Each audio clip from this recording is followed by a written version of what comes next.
Now watch begins the story of the Nativity as they visit the Holy Land to see a baby being wrapped in swaddling clothes.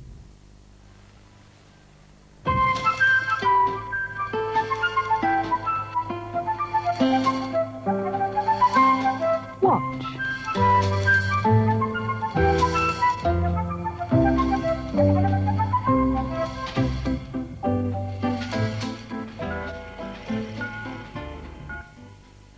Hello.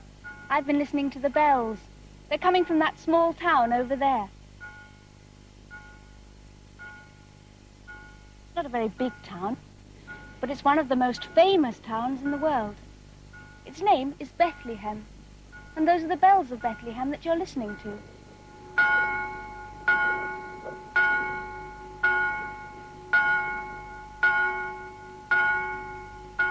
For the next 2 weeks, we're going to be telling you a story about Bethlehem. It's a special Christmas story, and I've come out here to show you where it all happened. James is back at the studio, and he's going to start the story off. And first, he wants to show you a model that he's made. And here it is, a little box-shaped house. It's got a flat roof, tiny little windows, and on the outside, a stair leading all the way up to the roof. It's not at all like the houses you live in, is it?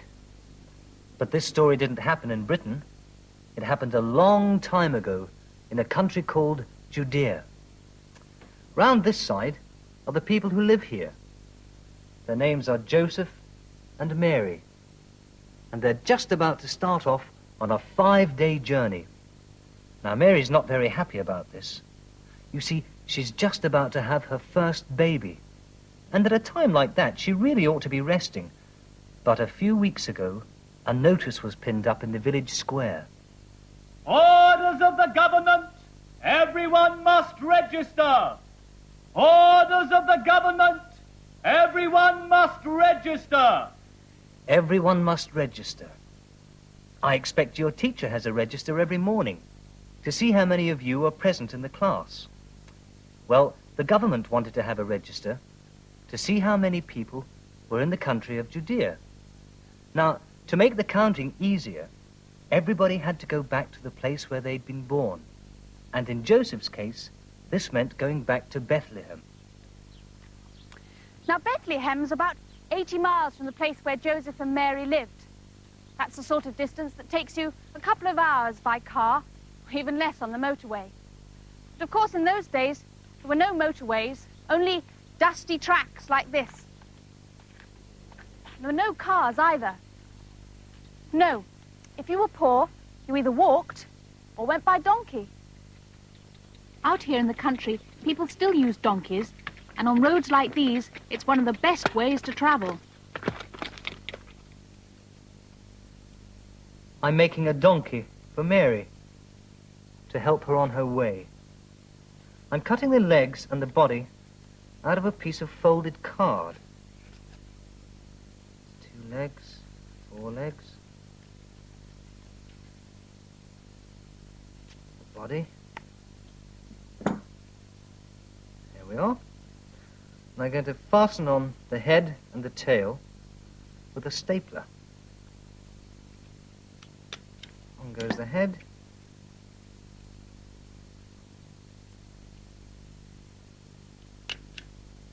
And on goes the tail, and there we are. Simple, isn't it? Mary and Joseph were easy to make as well. I just took a piece of card, this shape, then I folded it down the middle, like that, and then decorated it. I've made a cut just here so that Mary can ride on the donkey. On she goes.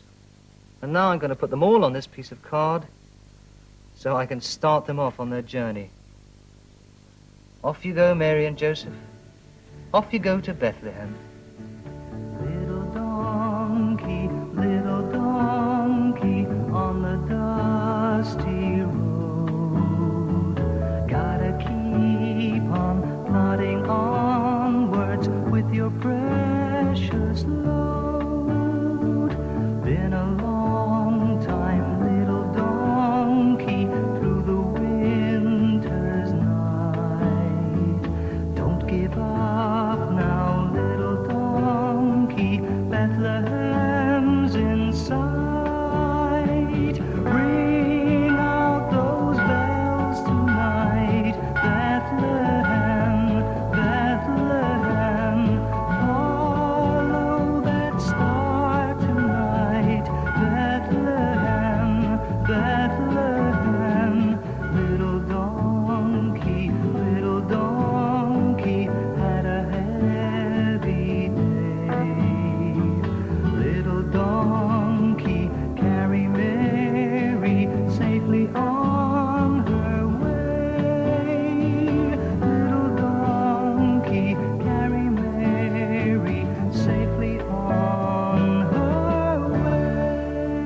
Bethlehem has changed a lot over the years.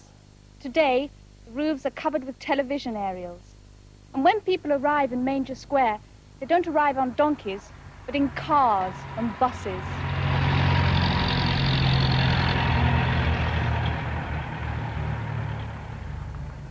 So what did Bethlehem look like all those hundreds of years ago?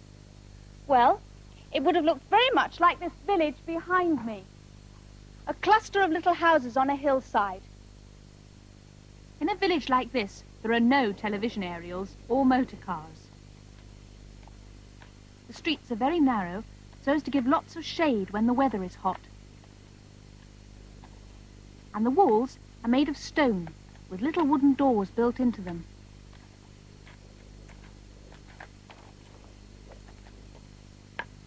There are stairs leading up to the roof and first floor terrace, and from the top of the stairs you get a splendid view of the countryside. Out there you can see the very hills through which Joseph and Mary would have passed on their way to Bethlehem. It would have taken all of 5 days, and I expect they were very pleased when they finally saw the houses of Bethlehem in front of them. It was getting dark by then, and the first thing they had to do was to find somewhere to spend the night. But unfortunately, they were one of the last to register. All the inns and the guest houses were full up, and wherever they went, people just shut the doors in their faces. It was the same story everywhere. "You can't come in," said the people of Bethlehem. "There's no room at the inn."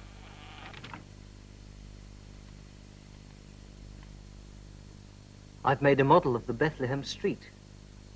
Of course, these houses aren't made out of stone. They're made out of old shoe boxes. And here come Mary and Joseph, looking for a place to stay. They don't look very happy, do they? Well, it's not surprising. Just think how tired they must have been after their long journey.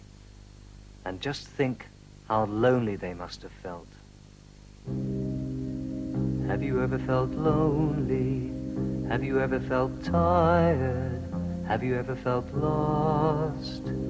With no place to go, then think of Joseph, lost in a strange town, searching for a bed where the baby could be born. You can't come in, you can't come in, you can't stay here, there's no room in this inn.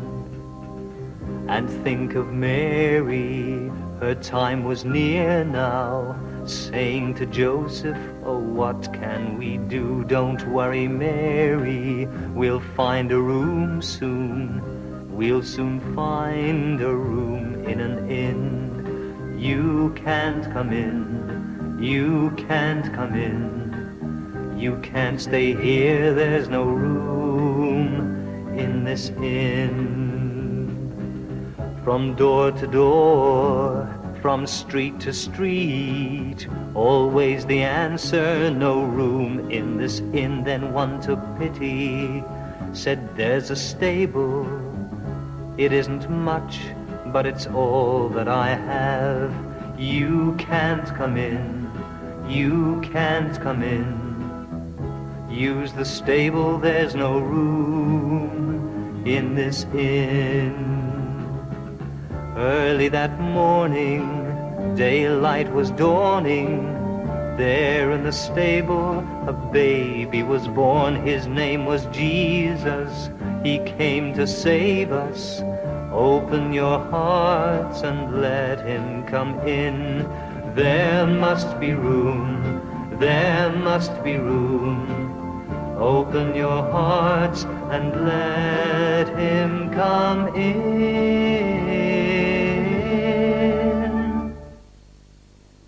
So there, in a stable, a baby was born.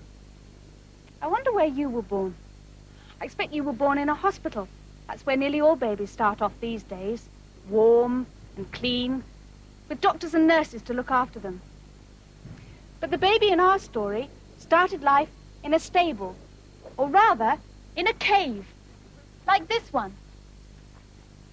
There are lots of caves in the hillside near Bethlehem, and people have been using them to shelter animals for thousands of years. Let's have a look in here. Yes, look. Over in that corner, there's a donkey. I expect Mary's donkey spent the night in a cave like this. And there are some sheep in here as well. They're not like our sort of sheep. Can you see? They've got brown faces and long, floppy ears.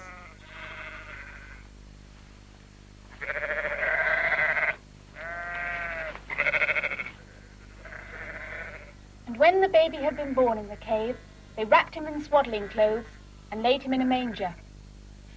I expect when you were born, you were dressed in a nightie. But in the old days, they used to wrap the babies up tight in swaddling clothes.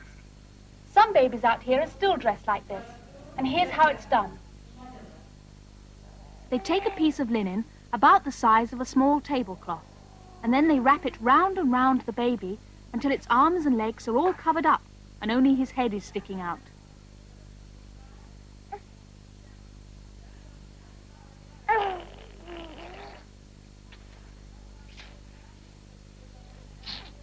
He's beginning to look like a little parcel, isn't he? And when they've wrapped up the parcel, they tie it up with 2 pieces of string.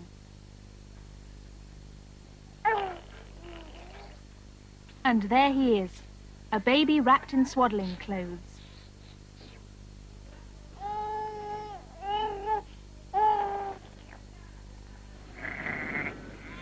Meanwhile, in the fields outside Bethlehem, there were shepherds watching over their flocks. You can still see shepherds here today, and a shepherd in Jesus' time would have had much the same job to do as this man, moving the sheep around from one patch of grazing to another, and making sure that the flock doesn't come to any harm. The shepherds look after the sheep on their own. They don't have any sheepdogs to help them. But can you hear that tinkling noise? The leader of the flock has a bell round its neck, and the other sheep stay close to the sound of the bell. That way, the sheep all stick together and don't get into any trouble.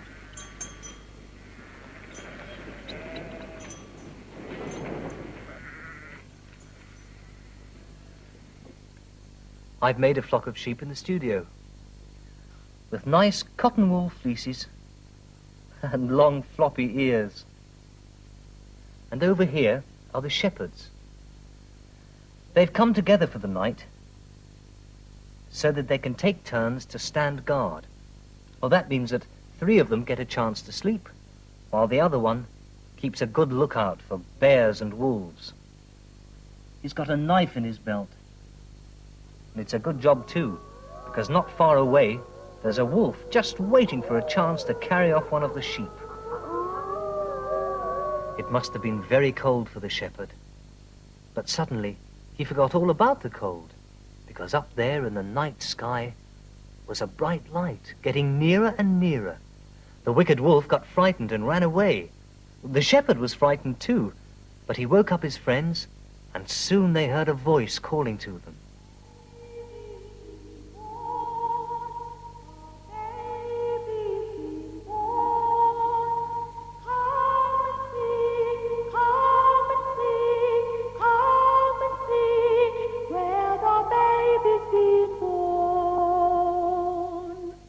The voices told the shepherds that they would find Jesus lying in a manger, wrapped in swaddling clothes. And as quickly as they could, they hurried to Bethlehem and made their way to the stable. And when they reached the cave, they went inside, and there they saw the baby in the manger. It was true, thought the shepherds. It was true what the voices told us. And straight away, the shepherds ran off down the street, knocking on all the doors and telling everyone of the wonderful things they'd seen. Clap your hands, they shouted. Clap your hands and be cheery. Something wonderful has happened. Clap your hands and be cheery. Clap your hands and be cheery. Clap your hands and be cheery if you'll let him come in. Clap your hands and be cheery. Clap your hands and be cheery. Clap your hands and be cheery if you'll let him come in. There must be room. There must be room. Open your heart and let him come in. Clap your feet and be cheery. Clap your hands. Clap your feet and be cheery. Clap your hands. Clap your feet and be cheery if you'll let